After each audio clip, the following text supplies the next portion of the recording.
स्वागत है बच्चों। हमारे चैनल पर हम आपके लिए लेकर आए हैं कक्षा 7 की गणित विषय 8 ग्रेड अभ्यास पुस्तिका का अध्याय नंबर 4 जो कि सरल समीकरण है। सरल समीकरण की सभी तरह के सवाल हम इस कार्यपत्रक में आपको समझाने जा रहे हैं, दिखाने जा रहे हैं कि सरल समीकरण क्या होते हैं, कैसे बनते हैं। इससे पहले हमने आंकड़ों का प्रबंधन अपने चैनल पर डाल दिया है। आपकी गणित विषय के सभी चैप्टर हम अपने चैनल पर डालने वाले हैं, तो चैनल से जुड़े रहिए, चैनल को सब्सक्राइब कीजिए और दोस्तों के साथ शेयर कीजिए और समझिए और सीखिए। तो शुरू करते हैं। पहला प्रश्न, x-5 बराबर 9 को सामान्य कथन के रूप में लिखिए। कि इसको हम कैसे बोलेंगे, तो यहाँ पर हम इसको सामान्य कथन के रूप में लिखेंगे। संख्या x में से 5 घटाने पर 9 प्राप्त होता है। ये सामान्य कथन है। प्रश्न नंबर 2 है, एक संख्या x की चौथाई ऋण 4 आपको 4 देता है के लिए समीकरण बनाइए। तो एक संख्या x का चौथाई कितना हो गया, x/4,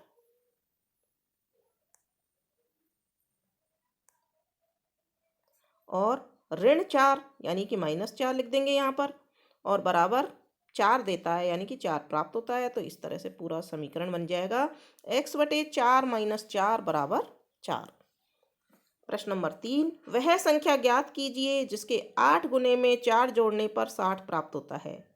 तो वह संख्या हमको पता नहीं है, इसलिए जो जो संख्या हमको पता नहीं है उसको हम कुछ मान लेते हैं, A B C D X कुछ भी। तो यहाँ हमने माना कि वह संख्या x है, और x का 8 गुना कितना हो जाएगा, 8 गुना यानी 8 से गुणा कर देने के तो 8x। प्रश्न में दिया हुआ है 8 गुने में 4 जोड़ने पर, तो 8x + 4 बराबर 60 प्राप्त होता है। तो 8x बराबर प्लस 4 बराबर 60 लिख देंगे। अब इस समीकरण को हल करेंगे। 8x बराबर 60 - 4 यानी 4 को हम बराबर से इधर ले आएंगे दाएं पक्ष में, तो ये माइनस की हो जाएगी संख्या। 60 में से 4 को घटाने पे 56 आया, तो 8x बराबर 56 हो जाएगा। तथा 8x 8 का x से गुणा हो रहा है, जब हम पक्ष बदलेंगे यानी दाहिने पक्ष में लाएंगे तो x बराबर 56/8 हो जाएगा, और 8 का पहाड़ा बोलेंगे तो 7 उत्तर आएगा। 8 7 56 यानी कि वह संख्या हमारी क्या है, 7 है। प्रश्न नंबर 4, x बराबर 2 से प्रारंभ करते हुए 3 समीकरण बनाइए। यानी कि उत्तर आना चाहिए x बराबर 2, x का मान 2 आना चाहिए। तो x बराबर 2 दे रखा है। 2x बराबर 4, इसको हम अगर हल करेंगे 2x बराबर 4 यानी x बराबर 4/2, तो x बराबर पुनः 2 प्राप्त हो जाएगा। तो पहला समीकरण हो गया 2x बराबर 4। दूसरा है 2x - 2 बराबर 2। यदि इस -2 को हम दाएं पक्ष में लाएंगे तो प्लस का 2 हो जाएगा, और 2 और 2 4 हो जाएंगे, और 4 में फिर 2x जो 2 है उसका भाग लगा देंगे, 2 दूनी 4, वापस x बराबर 2 प्राप्त हो जाएगा। इसी तरह से तीसरा समीकरण 3x - 4 बराबर 2। 4 को हम दाएं पक्ष में लाएंगे तो प्लस का हो जाएगा, 4 और 2 को जोड़ देंगे 6 हो जाएगा, x बराबर 6/3 यानी कि x बराबर 2 उत्तर आ जाएगा। तो इस तरह से ये 3 समीकरण हमने बताए हैं जिनका मान x बराबर 2 है। प्रश्न नंबर 5 है, 3m - 14 बराबर 4 को हल कीजिए। इसको समीकरण की तरह हम हल कर देंगे।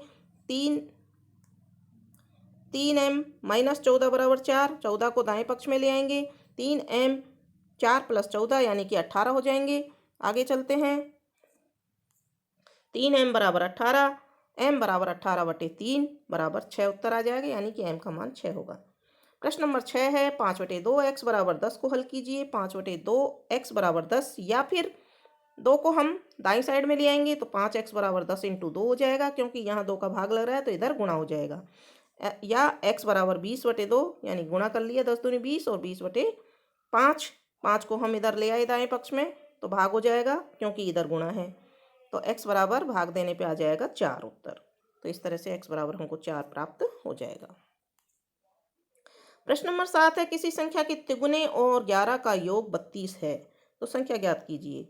तो संख्या मान लेते हैं a, उसका तिगुना हो जाएगा 3a।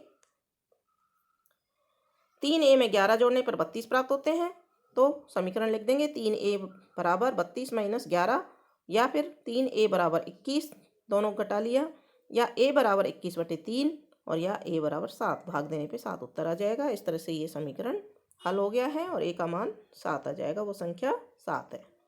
किसी समद्विबाहु त्रिभुज में आधार कोण बराबर होते हैं, शीर्ष कोण 40 डिग्री है, इस त्रिभुज के आधार कोण क्या है। आधार कोण दोनों बराबर हैं, दो कोण होते हैं आधार कोण त्रिभुज में। तीसरा कोण दे रखा है और तीनों कोणों का योग हम जानते हैं 180 डिग्री होता है। तो माना कि आधार कोण x है, तो दोनों आधार कोण हो जाएंगे 2x तथा 2x + 40, तीसरे कोण को जोड़ दिया तो बराबर आना चाहिए 180। तो 2x बराबर 180 - 40, 40 को दाएं पक्ष में लाने पे फिर 2x बराबर 140, x बराबर 140/2, जो 2 है इसको हम इधर ले आएंगे दाएं पक्ष में, भाग लगा देंगे तो x बराबर 70, यानी कि दोनों जो आधार कोण है वो 70 डिग्री के होंगे। प्रश्न नंबर 9 है, रीमा के पिता की आयु 49 वर्ष है, उनकी आयु रीमा की आयु के 3 गुने से 4 वर्ष अधिक है, 3 गुने से। तो रीमा की आयु क्या है, रीमा की आयु क्या है लिखा हुआ है, यानी कि रीमा की आयु मालूम नहीं है, तो हम इसको मान लेते हैं x, और इसका 3 गुना हो गया 3x, और 3x में 4 जोड़ने पर उसके पिता की आयु आ जाती है, यानी कि 3x + 4 बराबर 49। तो हमारा समीकरण बन गया है। 4 को दाएं पक्ष में ले आएंगे तो 3x 49 - 4, फिर 49 में से 4 गए तो 45 बच गए। 3 को दाएं पक्ष में ले आएंगे तो इधर गुणा है तो इधर भाग हो जाएगा। x बराबर 45/3, 3 का भाग 45 में लगा देंगे तो x बराबर 15 उत्तर आ जाएगा, यानी कि रीमा की आयु कितनी है, 15 वर्ष। प्रश्न नंबर 10 है, निम्नलिखित पहेली को हल कीजिए। मैं एक संख्या हूँ, मेरी पहचान बताओ, मुझे 7 बार लो और 50 जोड़ो। एक तिहरे शतक तक पहुँचने के लिए आपको अभी भी 40 चाहिए। यानी कि कोई एक संख्या है जिसको हम मान लेते हैं कि वो संख्या x है, और उसको 7 बार जोड़ने पर 7x आता है, और 7x में दे रखा है सवाल में, पहेली में, कि 7x में 50 जोड़ो, तो 7x में हमने 50 जोड़ दिए हैं। तिहरे शतक तक पहुंचने के लिए आपको 40 और चाहिए, यानी कि हमको प्रश्न के अनुसार 50 जोड़ने के अलावा 40 और जोड़ने हैं। तो हम यहाँ 7x + 50 + 40 बराबर 300 प्राप्त हो जाएगा, तिहरा शतक प्राप्त हो जाएगा।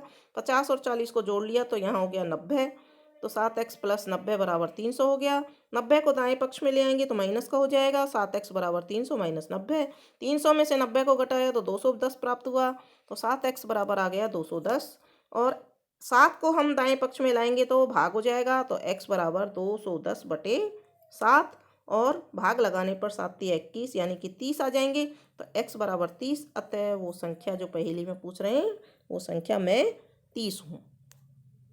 तो इस तरह से बच्चों यह कार्यपत्रक आपका सरल समीकरण का और कक्षा 7 का विषय गणित का कंप्लीट होता है। आगे के कार्यपत्रक और चैप्टर देखने के लिए जुड़े रहिए हमारे चैनल से। धन्यवाद।